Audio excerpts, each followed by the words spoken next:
बिस्मिल्लाहिर्रहमानिर्रहीम। मेरा नाम फ़ारूक सादिक है और आप देख रहे हैं तारीख़ कहानी। दिसंबर के महीने यानी पिछले साल दिसंबर के अंदर चंद माह पहले मैं थाईलैंड गया और मैं वहाँ पे कोई 11 दिन रहा। तो इस थाईलैंड के सफ़र में मैं अपने मुशाहदात और तजर्बात आपसे शेयर करना चाहता हूँ। मैं थाईलैंड में बुनियादी तौर पे 2 शहरों में गया, एक बैंकॉक और दूसरा पताया। बैंकॉक थाईलैंड का दारुल हुकूमत है और पताया थाईलैंड का एक सियाहती मरकज़ है, बीच सिटी है जहाँ पे सहले समुंदर है और ज़्यादातर वहाँ पे सियाहत का काम होता है। बिज़नेस के लिहाज से वो सेंटर इतना बड़ा मरकज़ नहीं है हकूमती और कारोबार के हिसाब से, लेकिन सियाहत के हिसाब से एक बहुत बड़ा मरकज़ है। बैंकॉक एक बहुत ही बड़ा शहर है और ये अपने कारोबार के हिसाब से, अपने शॉपिंग मॉल के हिसाब से, साइट सीइंग के हिसाब से, तारीख़ी मकामात की वजह से और सबसे ज़्यादा अहम अपने दरिया की वजह से, चौ फ्राया की वजह से बड़ा मशहूर है। तो बैंकॉक के अंदर बड़े बड़े मॉल हैं जिनमें बीएम के मॉल है, सियाम ग्रैंड है और प्लाटिनम मॉल है। उसके अलावा टर्मिनल 21 है। तो मुझे जो सबसे खूबसूरत मॉल लगे, मेरे नज़दीक तो सबसे खूबसूरत 3 मॉल जो था वो टर्मिनल 21 था। उसके बाद मैं अगर उसको देखूंगा तो सियाम ग्रैंड जो है वो भी बड़ा खूबसूरत मॉल था।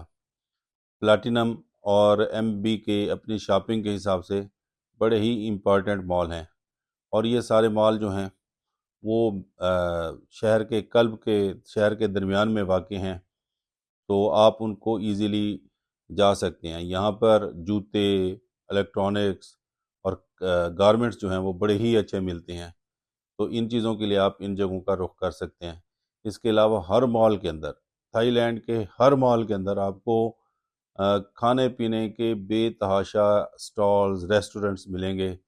उनके नीचे वाला फ्लोर और तकरीबन हर फ्लोर पे आपको खाने के लिए कोई ना कोई चीज़ मिल जाएगी। ख़ास तौर पे टर्मिनल 21 के तो हर फ्लोर पे उन्होंने खाने का सामान का बंदोबस्त किया हुआ है, स्टॉल्स हैं और हर किस्म का खाना वहाँ पे मिलता है।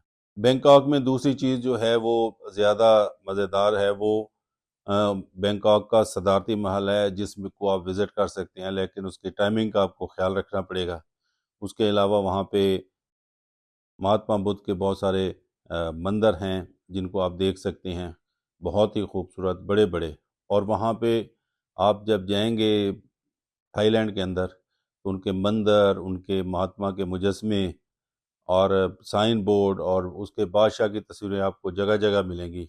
उसमें आपको गोल्डन कलर बहुत नुमाया मिलेगा, हर चीज़ वहाँ पे गोल्डन है। उनके मजहबी चीज़ें भी वो सुनहरे रंग की हैं, तो सुनहरे रंग का उनकी ज़िंदगी के अंदर बड़ा ही अहम किरदार है।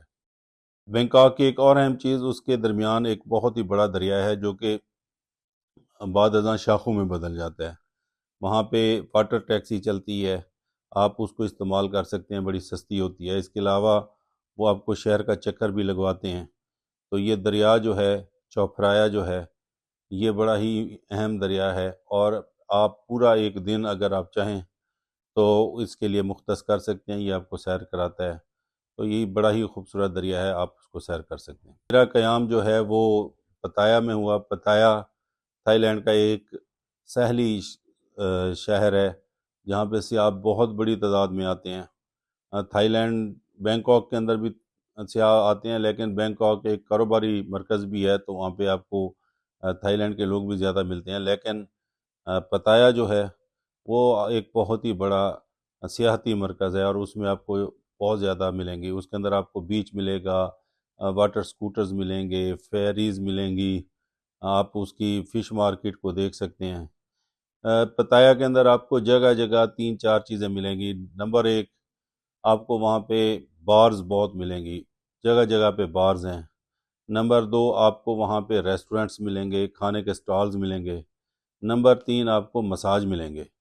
और चौथी चीज़ जो आपको मिलेगी वो हर 200-300 मीटर के फासले पे आपको कोई ना कोई मनी एक्सचेंज ज़रूर मिलेगा। यहाँ पे मैं आपको एक बात कहना चाहूँगा कि वहाँ पे मनी एक्सचेंज जो है उनका बहुत ज़्यादा डिफरेंस होता है। तो आप घूम फिर के देख लें कि कौन सा मनी एक्सचेंज जो है وہ آپ کو اچھا ریٹ دیتا ہے۔ مثلاً میں وہاں پہ رہا تو ایک منی ایکسچینج $1 کے 34 بات دے رہا تھا، اور ایک منی ایکسچینج $1 کے 33 بات دے رہا تھا، تو ایک بات کا فرق پڑتا ہے۔ اگر آپ $100 اس کو لیں تو وہ کافی سارا فرق پڑ جاتا ہے، تو آپ گھوم پھر کے منی ایکسچینج سے اپنا وہ کر سکتے ہیں۔ باقی وہاں پہ نائٹ سٹریٹ ہے، دیکھنے والی ہے، جہاں پہ کلبز ہیں، لوگ وہاں پہ گھومتے پھرتے ہیں، اور دیگر سیاحتی مراکز کی طرح وہاں پہ سیکس انڈسٹری بھی اپنے عروج پہ ہے۔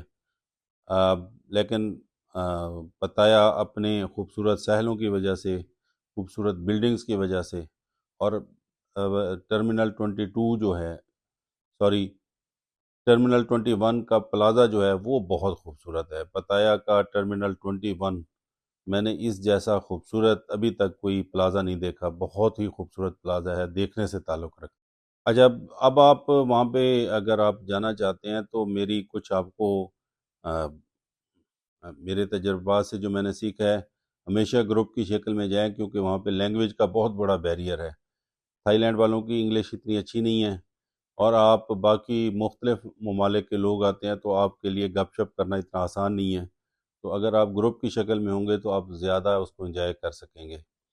بینکاک کے اندر میں نے ایک ہاسٹل لیا جو کہ اس کے مرکز سے دور تھا، تو مجھے کھانے کے لیے یا شاپنگ کرنے کے لیے سینٹر آف دا بینکاک آنا پڑتا تھا، تو وہ جو بچت تھی وہ اتنی زیادہ بچت نہیں تھی جتنی کہ اس وقت محسوس ہوتی تھی۔ تو کوشش کریں کہ آپ شہر کے مرکز کے قریب ہی کوئی ایسی جگہ لیں جہاں سے آپ کا آنا جانا ہو سکے۔ پبلک ٹرانسپورٹ وہاں پہ کافی سستی ہے، بسز بھی اور ٹرین بھی۔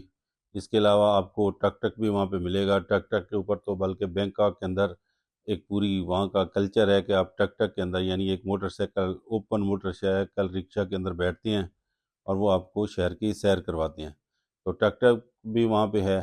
اس کے علاوہ بائک والے آپ کو مل جائیں گے، ٹیکسیز کے مقابلے میں کافی زیادہ سستے ہوتے ہیں، ٹیکسیز بھی وہاں پہ چلتی ہیں۔ تو پبلک ٹرانسپورٹ کو آپ جتنا زیادہ استعمال کریں گے اتنا ہی آپ کی سیونگ ہوگی۔ مقصد تو آپ کا گھومنا ہی ہوتا ہے، تو پبلک ٹرانسپورٹ اس کام کے لیے بہترین ہے۔ Thank you very much. امید ہے آپ کو یہ ویڈیو پسند آئی ہوگی۔ اگر پسند آئے تو لائک کیجئے گا اور سبسکرائب بھی کیجئے گا ہمارے چینل کو۔ Thank you very much.